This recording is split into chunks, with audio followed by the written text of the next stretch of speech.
Hello friends, welcome to my channel. మీకు కనుక ఈ వీడియో నచ్చినట్లయితే తప్పకుండా లైక్ చేయండి. బెస్ట్ హాకీ కోచ్గా శౌర్యకి అవార్డు రావడంతో అవార్డు ఫంక్షన్ జరుగుతూ ఉంటుంది.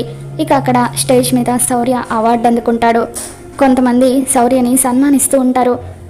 రామలక్ష్మితో పాటు కొంతమంది స్టూడెంట్స్ శౌర్య గురించి గొప్పగా మైక్లో మాట్లాడబోతూ ఉంటారు.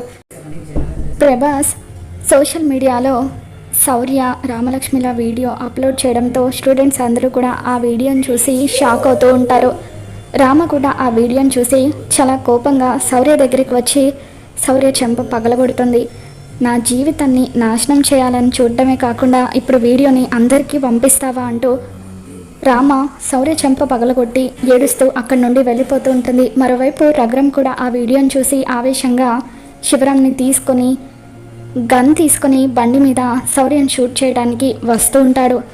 మరి ఇప్పటికైనా శౌర్య జరిగిందంతా రామాకు చెబుతాడా? ఏం జరగబోతుందో మళ్ళీ మన ఛానల్లో తెలుసుకుందాం.